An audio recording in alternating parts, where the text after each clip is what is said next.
स्वामी समर्थ.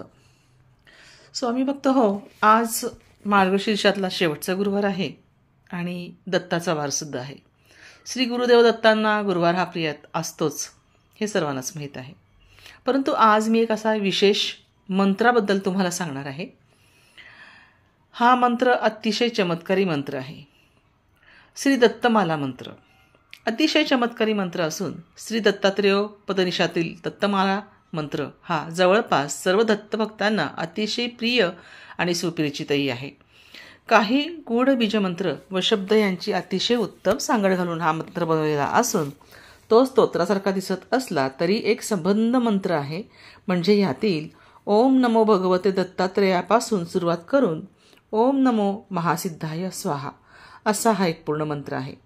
संपूर्ण दत्तमाला मंत्राची आवर्तने करून दत्तपादुकांवर अभिषेक करण्याची परंपरा दंत संप्रदायात आहे. श्री दत्तात्रेय हे दैवत वरवर पाहता वैराग्यदर्शक, निस्संग आणि अलिप्त असले तरी सामान्य संसारी जनांना व्यावहारिक अडीअडचणी, विवंचना, अनारोग्य, तणाव व नकारात्मक यांचे परिणाम कमी होण्यासाठी हा श्री दत्तमाला मंत्र अतिशय उपयुक्त आणि अतिशय प्रभावी ठरतो. श्री दत्तमाला मंत्र हा सर्वप्रथम एखाद्या शुभवारी किंवा गुरुवारी स्नानोपरात शुचिर्भूतपणे पूर्वाभिमुख बसून सलग 108 पाठ करून सिद्ध करावा लागतो. हा अवधी तुमच्या वाचनाच्या वेगानुसार किमान तासभर किंवा कमाल 2-1 तास असू शकतो. पण लक्षात घ्या की हे संपूर्ण स्तोत्र म्हणजे एक मंत्र आहे आणि ह्याची 108 आवर्तने आपल्याला करायची आहेत आणि म्हणजेच 108 वेळा हा मंत्र आपल्याला वाचायचा आहे. आणि हे वाचन करत असताना मध्येच उठायचं नाही, बोलायचं नाही, कोणत्याही खाणाखुणा करायच्या नाहीत किंवा फोनही घ्यायचा नाही. तर या सगळ्या गोष्टी आपण टाळायच्या आहेत. आणि अर्थातच आपण मध्ये पाणी मात्र थांबवून पिऊ शकतो, काहीच हरकत नाही. परंतु पाठाला बसण्याच्या अगोदरच तुम्ही सगळं आंघोळीपूर्वीच लघुशंका वगैरे आटपून सगळं बसायचं. त्यानंतर उठता येणार नाही. 108 पाठ पूर्ण झाल्यानंतर स्तोत्र सिद्ध होईल. त्यानंतर मग किमान 1 ते कमाल 21 असे कितीही पाठ वाचायला हरकत नाही. किमान 1 ते 21 असे कितीही पाठ वाचायला हरकत नसले तरी आपल्यासमोर जर समस्या अवघड असेल तर किमान 21 पाठ वाचायलाच हवेत. श्री दत्तमाला मंत्र हा प्रामुख्याने आर्थिक समस्या, विरोध, अनारोग्य यांच्या निवारणासाठी अत्यंत प्रभावी असा उपचार आहे.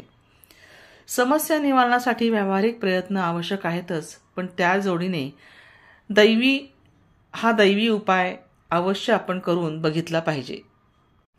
श्री दत्तमाला मंत्र हा सिद्ध झाल्यानंतर काही बंधने आयुष्यभर कटाक्षाने पाळावी लागतात.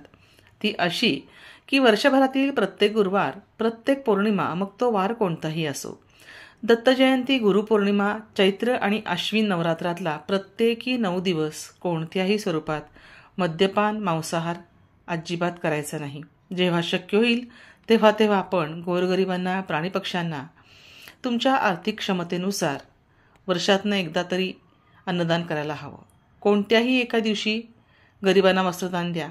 एकंदरीत सत्पात्री दान करत राहावं. शक्य असेल तर प्रत्येक गुरुवारी दत्तदर्शन किंवा कोणत्याही गुरूंचे दर्शन घेणं हे आवश्यक आहे. इथे दत्तमाला मंत्र मी खाली देणारच आहे किंवा डिस्क्रिप्शन बॉक्समध्ये मी देईनच, तो तुम्ही वाचा. आणि तो कसा आत्मसात करायचा हे एक तर तुमचे गुरुजी असतील तर त्यांना विचारा, किंवा तुम्ही तो मंत्र कसा वाचायचा म्हणजेच थोडक्यात मी सांगते. त्याचं वाचन हे अस्खलित असलं पाहिजे. जर तुम्हाला संस्कृत नीट वाचता येत नसेल तर तुम्ही ते शिकून घ्या. आधी पूर्ण शिकल्यानंतर मगच त्याचं शुद्धीकरण करा, मगच तो मंत्र शुद्ध करा. तोपर्यंत तुम्ही तसं करू नकात. आणि हा मंत्र खूप प्रभावशाली आहे. सर्वसिद्धी यश देतं, कीर्ती देतं, आयु देतं, आरोग्य देतं आणि सर्वात यश मिळवण्यासाठी हा मंत्र जपला जातो. हा मंत्र सिद्धीसाठी सुरुवातीस आणि अखेरीस 108 वेळा ओम द्राम दत्तात्रेयाय नमः हा जप करायचा आणि दत्तमाला मंत्र 12,000 वेळा जपायचा, म्हणजे तो मंत्र सिद्ध होतो. या मंत्राच्या हवनाने दत्तयागही करतात. तर असे हे जे दत्तमाला मंत्र आहे ह्याचा जप आपण करायचा आहे. ज्यांना इच्छा असेल त्यांनी हा श्री दत्तमाला मंत्र जरूर जप करावा. परंतु तत्पूर्वी मी सांगितल्याप्रमाणे सगळ्या सूचनांचं पालन तर करालच, परंतु तो मंत्र आधी तुम्ही अस्खलित कुठेही न अडखळता म्हणायला शिका. त्यानंतर तो सिद्ध करा आणि त्यानंतरच तुम्हाला त्याची फलप्राप्ती होईल. हा मंत्र तुम्ही एकदा म्हणायला सुरुवात केली की मात्र तुम्हाला सांगितलेल्या गोष्टींचं नियमाने कटाक्षाने पालन करावं लागेल आणि अर्थातच हे तुम्हाला सकारात्मक बदल जाणवतील. तुमच्या आर्थिक अडचणी, ज्या काही अडचणी घरातल्या असतील, सगळे दूर होतील आणि ह्या मंत्राचा प्रभाव तुम्हाला नक्की जाणवेल. तुम्हाला हा व्हिडिओ आवडला असेल तर नक्की एक लाईक करा, शेअर करा, सगळ्यांपर्यंत ही माहिती पोहोचू द्या. तसंच नवीन असाल तर सबस्क्राईब करा या चॅनलला. ब्रह्मांड नायक हे चॅनलला सबस्क्राईब करून बेल आयकॉनवर क्लिक करा, म्हणजे अशी नवनवीन माहिती तुम्हाला सगळ्यांना मिळत जाईल. श्री स्वामी समर्थ.